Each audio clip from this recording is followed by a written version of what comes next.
जय अस्सलाम हिंद। वालेकुम। मैं हूं हुमायूं कामरान और आप देख रहे हैं हमारा यूट्यूब चैनल स्टार्स विलेज के। इस सेक्शन में मुलाकात ऐसी ऑर्गेनाइजेशंस और ऐसे प्रोफेशनल से करवाते हैं जो डिफरेंट बच्चों के साथ मुंसलिक हैं, उनको डिफरेंट सर्विसेज दे रहे हैं, उनके लिए काम कर रहे हैं। आज के सेक्शन में रावलपिंडी से हम गेस्ट हैं मिस नाइला रिजवान। ये सीईओ हैं वेल बीइंग सेंटर की। आइए इनसे मिलते हैं, इनके बारे में जानते हैं और वेल बीइंग सेंटर के बारे में भी जानते हैं कि ये क्या करता है और सोसाइटी की बेहतरी के लिए कैसे कंट्रीब्यूट करता है। So thank you very much miss Naila Rizwan कि आपने हमारे लिए टाइम निकाला and we welcome you at our channel. Thank you so much for your invitation. Because ये एक बहुत अच्छी काविश है कि आप एक ही प्लेटफॉर्म पे तमाम लोगों को इंट्रोड्यूस करवाने की एक कोशिश कर रहे हैं, तो ये बहुत बड़ी बात है, बहुत हिम्मत की बात है। Thank you. राइट। तो जैसे हम शुरू इधर से ही करते हैं कि हम पूछना चाहेंगे कि वेल बीइंग सेंटर क्या है, कब से आप लोग काम कर रहे हैं और रावलपिंडी में किस किस जगह पे मौजूद हैं आप। Thank you so much Kamran. सबसे पहले तो मैं अपने इंट्रोडक्शन से स्टार्ट करूंगी। मैं नाइला रिजवान हूँ, स्पीच एंड लैंग्वेज पैथोलॉजिस्ट। जैसे कि आपने बताया कि मैं डब्ल्यूबीसी को ऑन करती हूँ, फाउंडर हूँ। मैं 2016 से स्पेशल नीड बच्चों के साथ काम कर रही हूँ और बहुत से बच्चों के साथ काम करने का मौका मिला, बहुत कुछ सीखने का मौका मिला, मैं ये कहूंगी। क्योंकि जब हम स्पेशल नीड बच्चों की बात करते हैं तो हम ये नहीं कहते कि हम उन्हें कुछ सिखा रहे हैं, बल्कि उससे पहले हम बहुत कुछ सीख रहे होते हैं। तो ये एक प्रोसीजर था जिससे गुजरते हुए मैंने जॉब भी स्टार्ट किया और मैंने जिंदगी में एक ही जॉब की। उसके बाद मैंने अपने सेंटर का आगाज किया 2019 में। 2019 में जब मैंने ये सोचा कि क्यों ना एक ऐसा प्लेटफॉर्म बनाया जाए जिसमें हम बच्चों को स्पेशल इन्वायरमेंट प्रोवाइड ना करें, बल्कि इनकी नीड के अकॉर्डिंग इनको प्रिपेयर किया जाए और फिर इनको मेन स्ट्रीम में भेजा जाए। इस सोच के साथ मैंने एक कदम उठाया और अल्हम्दुलिल्लाह 2023 है, अब एक अच्छी कोशिश के साथ हम लोग काम कर रहे हैं और एक अच्छी स्ट्रेंथ को हमने मेन स्ट्रीम के लिए प्रिपेयर किया है। तो रावलपिंडी में आप की मुझे पता है एक से ज्यादा लोकेशंस हैं, तो अगर उसके बारे में। जी जी, अल्हम्दुलिल्लाह हमारी इस वक्त 3 ब्रांचेस हैं। एक हेड ऑफिस है, फजाइया के करीब है। इसमें हम छोटे बच्चों को डील करते हैं, अर्ली इंटरवेंशन पे बहुत ज्यादा फोकस है। फिर एक बहुत ज्यादा रिक्वेस्ट थी कि आप टीन एंड अडल्ट्स को भी अटेंड करें। उनके लिए कोई भी ऐसा प्लेटफॉर्म नहीं हमें नजर आ रहा जिसपे उनके लिए काम किया जा रहा हो या अच्छे तरीके से उनको अटेंड किया जा रहा हो। फिर हमने ये भी स्टैंड लिया, गोरी वीआईपी में हमने टीन एंड अडल्ट को अटेंड करना शुरू किया, जिसमें बहुत से स्लो लर्नर्स को भी डाला हमने, उनकी वोकेशनल ट्रेनिंग को इंट्रोड्यूस करवाया। G8 मरकज में हमने अपना क्लिनिकल सेटअप इंट्रोड्यूस करवाया और ये भी एक हमारा बहुत ही एक अच्छा इनिशिएटिव है। मैं समझती हूँ कि इसमें भी लोगों को बहुत ज्यादा फायदा होगा। तो ये 3 जगहों पे हम लोग मुख्तलिफ वेरिएशंस में काम कर रहे हैं। राइट। तो जब ये तीन लोकेशंस पे आप काम कर रहे हैं, तो अगर मैं ये पूछना चाहूँ कि आप क्या क्या सर्विसेज दे रहे हैं बच्चों के लिए इन सेंटर्स में, और दूसरा जब आप कहते हैं कि छोटे बच्चों के लिए भी और बड़े बच्चों के लिए भी हैं सेंटर, तो इनका एज ग्रुप कैसे डिफाइन करते हैं? बड़े की जब बात करते हैं तो वो एज ग्रुप क्या है, और छोटों की जो बात करते हैं तो वो एज ग्रुप क्या है? अ, बिल्कुल कामरान, ऐसा है कि जब भी सेंटर की बात की जाती है तो नॉर्मली एज ग्रुप को बहुत ज्यादा हाईलाइट किया जाता है। बिकॉज मैं स्पीच पैथोलॉजिस्ट हूँ, तो हम ऐसा नहीं कर सकते कि हमने सिर्फ इस स्पेसिफिक ग्रुप को डील करना है। बेसिकली मैंने जब स्पीच थेरेपी अपनी स्टार्ट की तो ग्रेजुअली ये सोचा कि नहीं, हमें एक टीम वर्क करना चाहिए, एक मल्टी डिसिप्लिनरी अप्रोच के थ्रू हमें काम करना होगा, बिकॉज यही नीड है। फिर उसमें हमें ये वेरिएशन से थोड़ा सा हटना होता है कि हमने सिर्फ बच्चों को अटेंड करना है, बड़ों को नहीं। हम लोगों ने जब अपना पहला इनिशिएटिव लिया, उसमें सबसे पहले तो मैं डिफाइन करूंगी कि हम थेरेप्यूटिक इंटरवेंशन को इंट्रोड्यूस करवाया, जिसमें बच्चों को डिफरेंट थेरेपीज हम प्रोवाइड करते थे, बच्चों को और बड़ों को। बिकॉज हमने अपने डिफरेंट टाइम स्लॉट्स रखे हुए थे, 9 to 12, 12 to 3, 3 to 5। तो इस डिफरेंट ड्यूरेशन में हम डिफरेंट एज ग्रुप को टैकल करते थे, डील करते थे। हम अगर ये पूछते हैं कि हम अटेंड किस किस लेवल पर करते हैं और क्या क्या सर्विसेज प्रोवाइड करते हैं, तो सबसे पहले तो मैं ये बताऊंगी कि हम थेरेप्यूटिक इंटरवेंशन प्रोवाइड करते हैं, जिसमें ऑल थेरेपीज को हम डील करते हैं। स्पीच को, बिहेवियर को, फिजियो को, ऑक्यूपेशनल को एंड एकेडमिक सपोर्ट प्रोवाइड करते हैं, जिसमें बच्चों को स्कूल रेडीनेस प्रोग्राम हम देते हैं। ये वो तमाम प्रोसीजर है जिससे गुजर के बच्चा मेन स्ट्रीम की तरफ मूव करता है, तो ये हमारा एक प्रोसीजर होता है। 3 to 5 में हम अपना ओपीडी रखते हैं, जिसमें हमारे पेशेंट्स अडल्ट लेवल पर भी आते हैं, स्ट्रोक के साथ होते हैं, वो भी आते हैं, तो उन सबको हम अटेंड करते हैं। दूसरी ब्रांच में अगर देखें तो हम अपने टीन एंड अडल्ट को अटेंड करते हैं, वहां भी हम स्लो लर्नर की क्लासेस को कंडक्ट करते हैं एंड प्लस वोकेशनल ट्रेनिंग्स को हम लोग बहुत ज्यादा फोकस करते हैं। राइट। तो जब आप चैलेंजेस कहते हैं कि डिफरेंट चैलेंजेस वाले बच्चों को डील करते हैं, तो उन चैलेंजेस में जैसे एक का आपने नाम लिया स्लो लर्नर्स हैं, और व्यूअर्स की रहनुमाई के लिए बता सकेंगे कि डिफरेंट चैलेंजेस की जब बात करती हैं तो कौन कौन से चैलेंजेस यहाँ पे डील हो रहे हैं?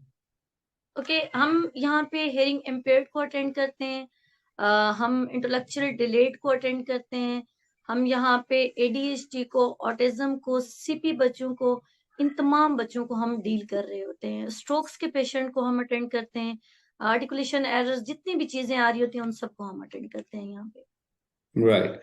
तो जब बच्चे आपके पास आते हैं, तो ज्यादातर बच्चे आपके पास असेसमेंट के साथ आते हैं या डायग्नोसिस के साथ आते हैं? अगर नहीं तो क्या आपके पास भी डायग्नोसिस की सर्विसेज हैं या आप किसी को रेफर करते हैं? कैसे करते हैं?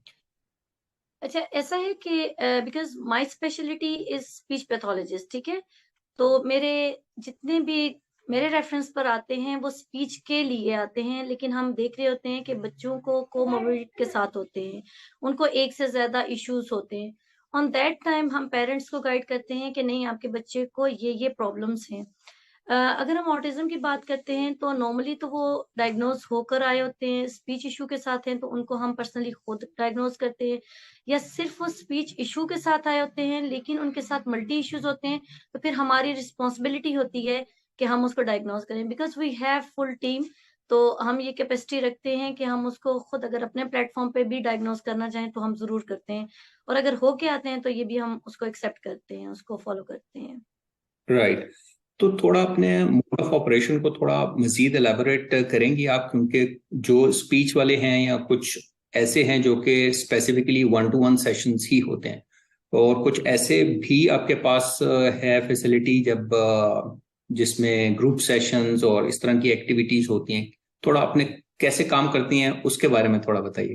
ओके, सबसे पहले तो हम जब भी हमारे पास एक असेसमेंट आती है, बच्चे को असेस करने के बाद हम एक उसका करंट लेवल देखते हैं और उसको थेरेपीज रिकमेंड कर देते हैं। कभी भी कमरान हम फौरन से इनरोलमेंट की तरफ नहीं मूव करते, बिकॉज हमें बहुत सी चीजें देखनी होती हैं कि एक तो बच्चे की असेसमेंट बड़ी प्रोलॉन्ग होती है, वो वन सिटिंग में इनफ होती भी नहीं है।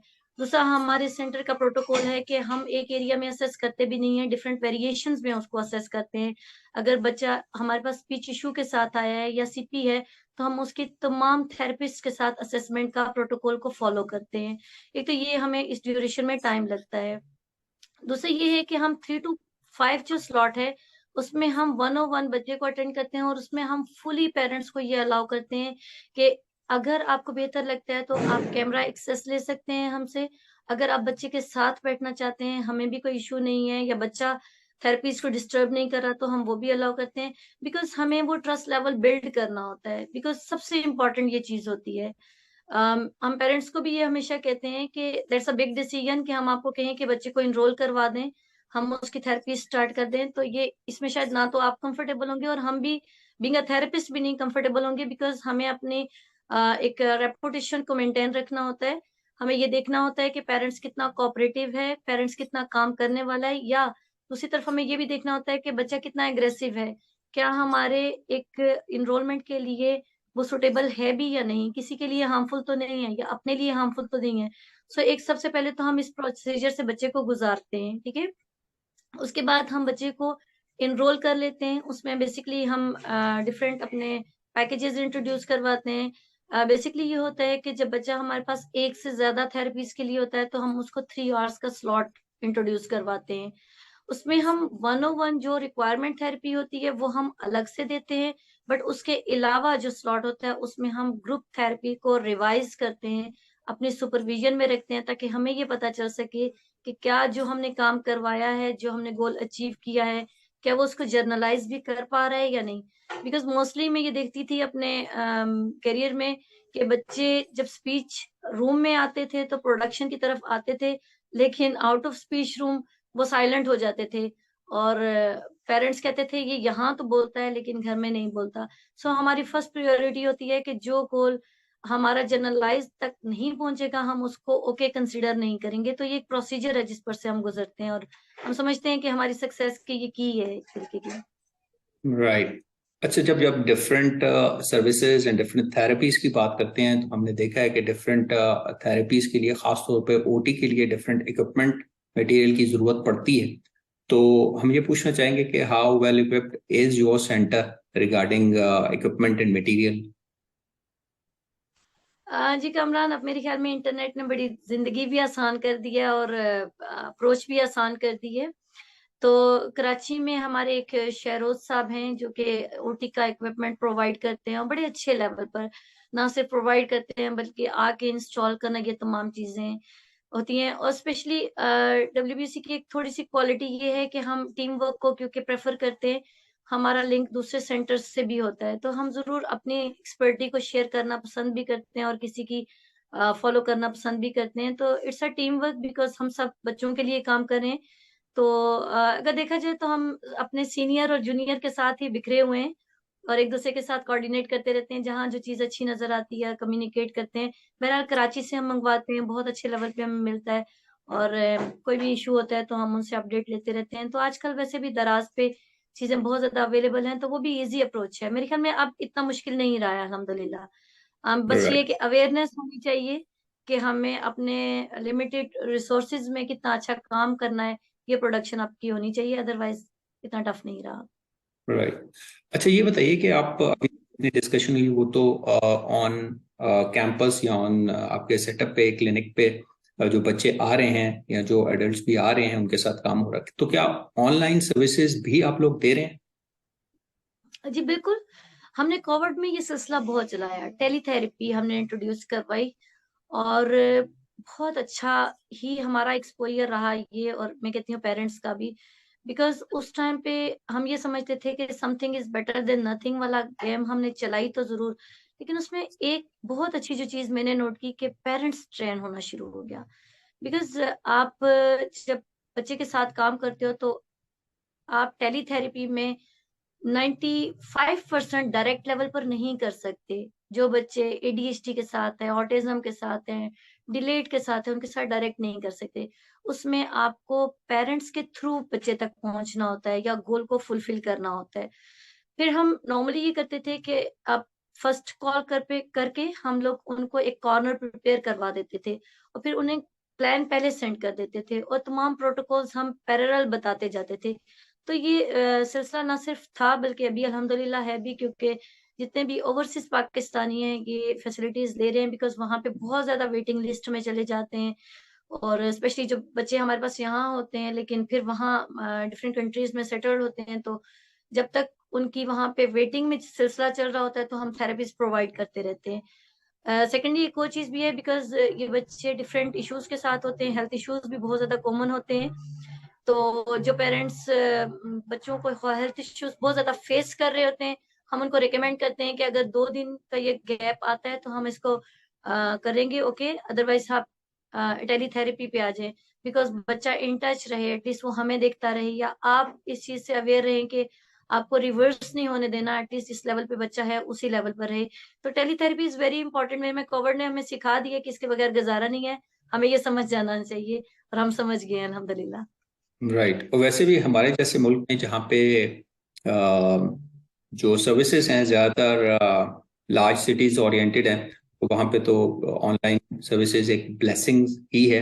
और इसकी एफिशिएंसी पे डिबेट हो सकती है, लेकिन तरीकाकार तो बहुत फैसिलिटेटिंग है बहुत से पेरेंट्स के लिए।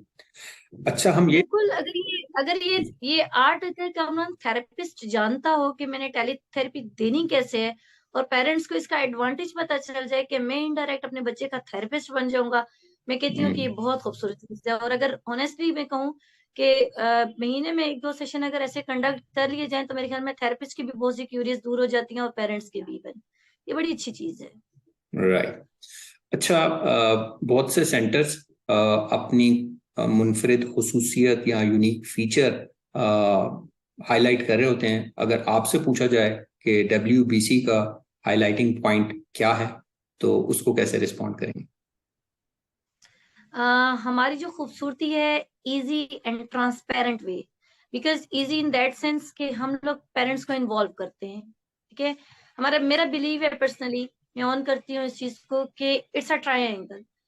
बच्चा जितना इंपॉर्टेंट है थेरेपिस्ट उतना ही इंपॉर्टेंट है और उतना ही इंपॉर्टेंट पेरेंट्स है।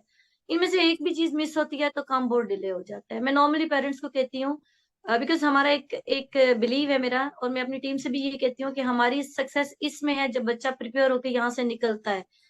और इसी को अपनी सक्सेस समझोगे, क्योंकि जो चीज लिखी है वो तो होनी ही होनी है, बट हमारी सक्सेस इसमें है और हम इस चीज में बहुत ज्यादा एक अचीवमेंट फील करते हैं और मोस्टली हम इसको सेलिब्रेट करते हैं। ये हमारी एक खूबसूरती है। दूसरा ये है कि ट्रांसपेरेंट इन दैट सेंस के हम पेरेंट्स को अलाउ करते हैं कि आपकी ट्रेनिंग हमारी रिस्पॉन्सिबिलिटी है, आपकी जो ऑब्जर्वेशन है वो हमारी रिस्पॉन्सिबिलिटी है, आपको प्लान प्रोवाइड करना।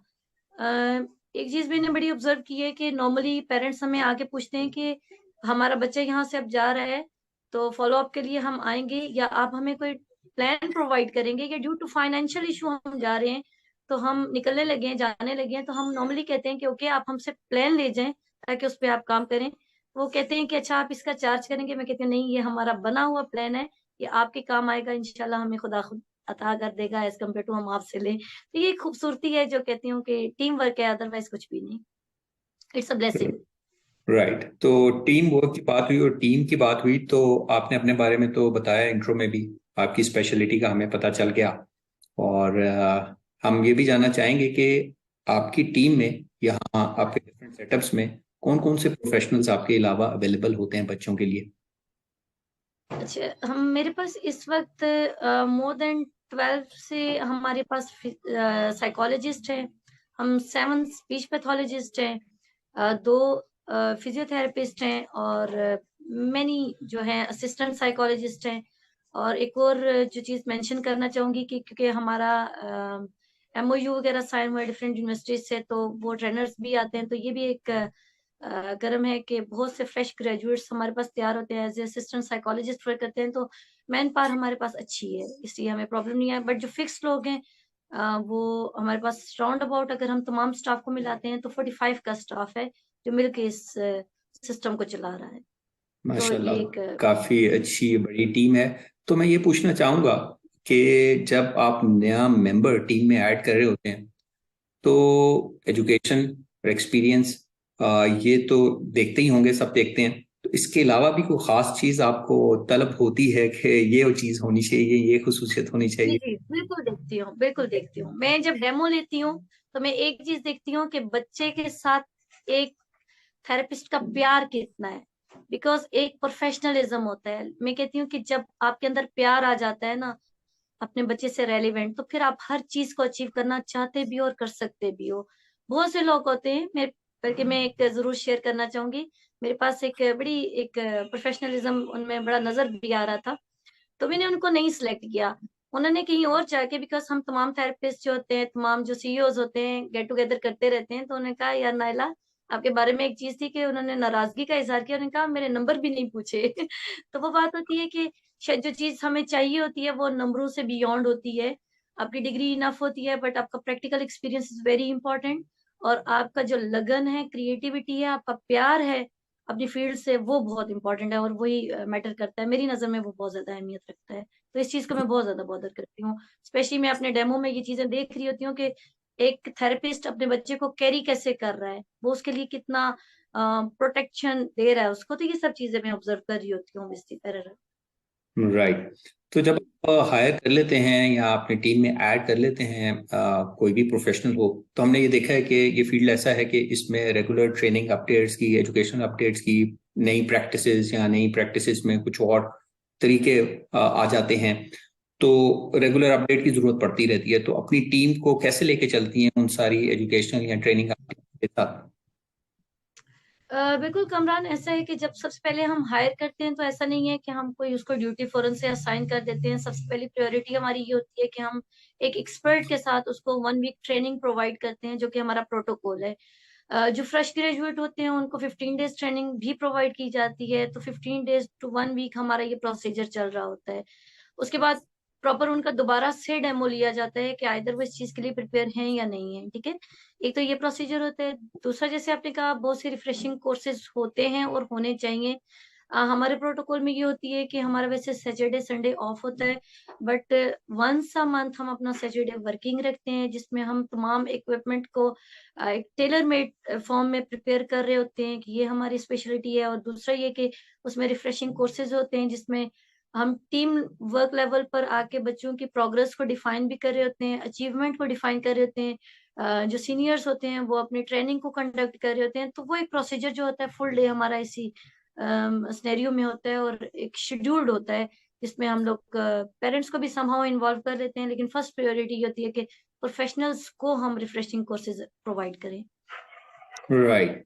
अच्छा, अब एक काफी इम्पोर्टेंट क्वेश्चन पेरेंट्स की नजर में वो ये है कि आपके सेंटर का फी स्ट्रक्चर कैसा है, और या इंडिविजुअल्स, आपने बताया कि डिफरेंट इंडिविजुअल थेरेपीज भी चल रही होती हैं, तो थोड़ा हमारे पेरेंट्स जो देख रहे हैं उनको थोड़ा आप बताएंगे कि कैसा फी स्ट्रक्चर है WBC का, ताकि उनको कुछ आइडिया हो सके। इकोनॉमिकली अगर मैं देखूं तो बहुत रीजनेबल फी स्ट्रक्चर है, बट ओबीसी ऐसे डिफाइन करना तो मेरे लिए एक बड़ी लिस्ट है, तो उसको करना मुश्किल है। बिकॉज ये हम डिफरेंट पैकेजेस इंट्रोड्यूस करवा रहे होते हैं डिफरेंट टाइमिंग के अकॉर्डिंग, या कुछ हमारी पॉलिसीज के अकॉर्डिंग है, डिजर्विंग के अकॉर्डिंग हमारे अलग कुछ पॉलिसी रूल बने हुए हैं, प्लस जो सिबलिंग्स हैं उनके अकॉर्डिंग अलग बने हुए हैं। फॉर एग्जाम्पल, अगर कोई 3 से ज्यादा थेरेपी ले रहा है या 3 ले रहा है तो उसके लिए जरा सेपरेट है, तो वो शायद ऐसे डिफाइन करना तो मुश्किल है मेरे लिए। राइट, लेकिन अगर फॉर एग्जांपल कोई बट अगर मैं ओबियसली हम स्पीच, तो लेवल पर। सॉरी, हम्म। अगर मैं ये पूछना चाहूँ इस तरह के स्पीच लैंग्वेज पैथोलॉजिस्ट के रेफरेंस से, कि अगर कोई बच्चा सिर्फ स्पीच का सेशन लेता है तो उसको क्या आइडिया के लिए, क्या उसका सेशन का ड्यूरेशन कितना होता है, और उस सेशन की नॉर्मल फीस जो डिपेंड करता है कि मतलब कुछ उसमें आप प्लस माइनस कर सकते हैं डिपेंडिंग अपॉन सिचुएशन, लेकिन एक आइडिया के लिए बता सकेंगे। जी बिल्कुल, जो टाइम ड्यूरेशन होता है वो 45 मिनट हम रखते हैं, इट्स स्टैंडर्ड टाइम। इससे ना एक्सीड करना चाहती हूँ मैं, बिकॉज एक स्टेमिना होता है बच्चे का भी, और समहाउ बच्चे दो दो थेरेपीज भी ले रहे होते हैं, तो उससे एक्सीड तो नहीं करना चाहती मैं। एक तो ये बात। दूसरी ये कि अगर आप 1 सेशन के हिसाब से करें तो हम 1500 चार्ज करते हैं अपना 45 मिनट सेशन का। बट फ्लैक्चुएट करता है, अगेन मैं कहती हूँ कि ये कम हो सकता होता है, डिपेंड के कौन कितना डिजर्विंग है। तो ये कि अगर प्राइवेट लेवल पे देखा जाए तो हम लोग किसी हद तक अपने थेरेपिस्ट से भी कहते हैं कि हम कितना नेगोशिएट कर सकते हैं, ये इतने डिजर्विंग है तो किया जा सकता है। बट ये कि इतना हमने एवरेज रखा हुआ है कि उसको इंट्रोड्यूस करवाने में अपने पेपर डॉक्यूमेंट में इतना रखा हुआ है हम लोगों ने। राइट। अच्छा, अभी शुरू में बात हुई वोकेशनल ट्रेनिंग की, खासतौर पे जो बड़े बच्चे हैं या उनके लिए, तो मैं थोड़ा सा जानना चाहूँगा कि वोकेशनल ट्रेनिंग किस हद तक और क्या क्या आप लोग दे रहे हैं, और वो किस सेंटर में दे रहे हैं, सब में दे रहे हैं या किसी एक खास ब्रांच में दे रहे हैं। जी कामरान, बिल्कुल हम अपनी एक ब्रांच में अपनी स्किल को इंट्रोड्यूस करवा रहे हैं। स्किल डेवलपमेंट के हिसाब से हम लोग देखते हैं कि बच्चे की कैपेसिटी क्या है। बेसिकली यहाँ पे जैसे मैंने बताया कि हम बड़े बच्चों को ले रहे हैं, तो बड़े बच्चों में हमारी दो ही बहुत अहम डोमेन्स थी। एक तो activity of daily living skill, ताकि वो इंडिपेंडेंट लाइफ गुजार सकें, वो अपने आप को संभाल सकें अच्छे से। और दूसरा ये है कि उनमें कोई ना कोई स्किल डेवलप की जा सके। सॉरी, मैं आपका क्वेश्चन भूल गई कि क्या किस एज में एक ही ब्रांच में था, दूसरा क्या था आपका पॉइंट? मैं कह रहा था कि कौन कौन सी वोकेशनल ट्रेनिंग्स, अगर उनके ओके, बारे में कौन थोड़ा कौन सा सी बता ट्रेनिंग, सके। ठीक है। इसमें हम कंप्यूटर को भी टारगेट करते हैं, किसी कैसे बच्चे एक्सेल वगैरह पे काम कर सकें, वर्ड पे काम कर सकें। उनको सोशल मीडिया के अकॉर्डिंग हम लोग व्लॉग्स बनाना, ये चीजें भी सिखा रहे हैं, जो एक नया ट्रेंडिंग भी है और थोड़ा खूबसूरत बच्चे इसको एंजॉय भी करते हैं। इसी तरीके से हम कैलीग्राफी को बहुत ज्यादा प्रमोट करते हैं, सिलाई कढ़ाई की सर्विसेज भी प्रोवाइड कर रहे हैं, और हमारा कैनवस पेंटिंग जो है, painting department is a very fine, वो एक अच्छे लेवल पे चलता है। बल्कि इंशाल्लाह हम लोग कमिंग सून एक एग्जीबिशन भी लगाएंगे, जो हमारे ऑटिज्म ने हियरिंग इम्पेयरमेंट के साथ जो बच्चे थे उन्होंने अच्छी पेंटिंग्स बनाई हैं, और वो इंशाल्लाह हम मार्केट में लेके आएंगे और इंट्रोड्यूस करवाएंगे कि ये इन लोगों ने बनाई है। इनकी कैपेबिलिटी को देखें, इनकी डिसेबिलिटी को मत देखें। तो ये हम इंशाल्लाह वेरी सून लेके आएंगे सामने। राइट, इंशाल्लाह इंशाल्लाह, ये तो बहुत अच्छा स्टेप होगा। अच्छा, ये मैं पूछना चाहूंगा कि पेरेंट्स हमसे ये पूछते रहते हैं कि वो कैसे एक सेंटर का इंतखाब कर सकते हैं, सिलेक्ट कर सकते हैं, उनको किन चीज़ों का ध्यान रखना चाहिए जब वो अपने बच्चे के लिए किसी भी सेंटर को चूज कर रहे हैं। तो आप इस बारे में क्या एडवाइस देती? देखिए, मैं इस बारे में एक ही एडवाइस दूंगी कि जब एक इंसान किसी इशू के साथ सरवाइव कर रहा होता है तो उसे उसका एक्सपर्ट बनना चाहिए और होना चाहिए, ठीक है। सो आपकी एक ही रिक्वेस्ट होनी चाहिए, मैं डिमांड नहीं कह सकती, रिक्वेस्ट होनी चाहिए अपने थेरेपिस्ट से कि आप जो कर रहे हो वो मुझे बताओ, बिकॉज ज्यादा टाइम हमारा गुजरेगा बीइंग अ पेरेंट्स, हम जब तक नहीं करेंगे तो हमें पता नहीं चलेगा। सो जो थेरेपिस्ट आपको फेयरली ये चीजें सिखाने की कोशिश करता है, तो आप वहां पे जरूर कोशिश करें कि आप उनको ज्वाइन करें। एक दूसरा ये कि रेगुलरिटी जहां रख सकें। कभी कभी हम ऐसे अनरियलिस्टिक डिसीजन ले लेते हैं कि मेरे पास जैसे बहुत दूर दूर से लोग कहते हैं कि हम आएंगे, या फॉर एग्जाम्पल किसी और के पास जाते हैं। मैं उनसे एक ही बात कहती हूँ कि आप इस वक्त इस सिलेक्शन में ना रहें कि मैंने यहीं आना है, बट ये देखें कि आपकी प्रोलॉन्ग चीज चलने वाली है और आपको रेगुलरिटी रखनी है। अगर 5 दिन में से आप 2 दिन आएंगे, 3 दिन नहीं आएंगे, तो ये एक बड़ा लॉस है। एज कम्पेयर टू आप रियलिस्टिक रहें और ये चीजें अप्लाई करें। दूसरा ये है कि सीखें, अपने बच्चे के लिए सीखें। मैं हर पेरेंट्स को ये कहती हूँ कि आप कामयाब नहीं हो सकते अगर आप अपने बच्चे के थेरेपिस्ट नहीं बनते। तो सो हर बच्चे का थेरेपिस्ट, जो बेस्ट थेरेपिस्ट होता है वो पेरेंट्स होता है। हमने तो रात बाकी उसमें भी साथ साथ ना होते हैं। तो ये चीजें आपको सामने रखनी चाहिए बेसिकली। हम बहुत से वर्ड्स ऐसे जैसे एबनॉर्मल बच्चे और इस तरह की टर्म्स यूज करते हैं फ्लुएंटली, लेकिन अब बहुत सी जगहों पे typically developing, non developing, neuro divergent and इस तरह की बहुत सी टर्म्स इंट्रोड्यूस हो चुकी हैं जो कि हम कई दफा नहीं यूज करते। तो क्या इन अच्छे अच्छे अल्फाज के इस्तेमाल से बच्चों और उनके पेरेंट्स पे फर्क पड़ता है? बहुत ज्यादा फर्क पड़ता है। मैं कहती हूँ बीइंग अ मुस्लिम तो हम ये जानते हैं कि हमारा दीन हमें कैसे किसी को ट्रीट करने का दर्स देता है। तो इससे तो ऑब्वियसली बहुत फर्क पड़ता है।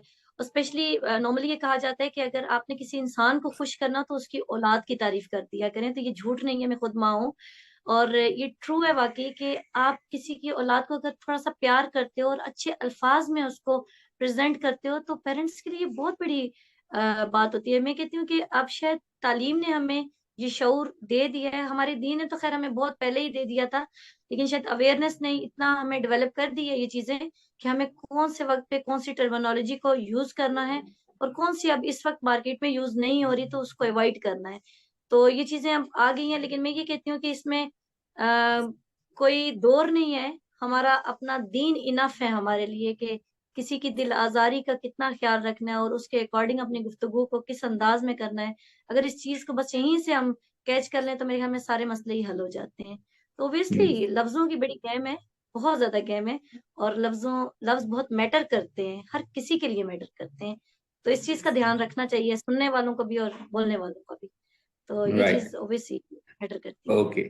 अच्छा, एक last question eight the end of interview, मैं ये पूछना चाहूंगा कि आपका इतना एक्सपीरियंस है, तो आप क्या समझते हैं कि पाकिस्तानी प्रोफेशनल्स, चाहे वो ओटी वाले हों, स्पीच लैंग्वेज हो, दूसरे स्पेशल एजुकेटर हों, सारे जो इस फील्ड से ताल्लुक रखते हैं, उनमें कोई खास कमी महसूस करती हैं जिन पे काम करने की काफी जरूरत है, सो दैट अगर हम इस फील्ड में मजीद बेहतरी चाहते हैं, तो क्या एक ऐसी चीज है? Thank you so much for this question. Thank you so much for this question because it's a very important question. हमारी जो अभी की जनरेशन है, जो प्रोफेशनल्स हैं, शॉर्टकट शॉर्टकट के चक्रों में एक चीज। दूसरा, वो पेशेंट के साथ, अपने क्लाइंट के साथ उतना इंसाफ नहीं करते जितना कि वो हकदार होते हैं इसके। मैं अभी एक सिंपल सी एग्जांपल देती हूँ कि हम प्रेफर करते हैं होम सेशंस को, बिकॉज मैं अभी देख रही हूँ कि हमारे जितने प्रोफेशनल्स हैं वो प्रेफर करते हैं कि हम होम सेशन ले लेंगे तो माइट भी हमें जॉब की जरूरत नहीं पड़ेगी।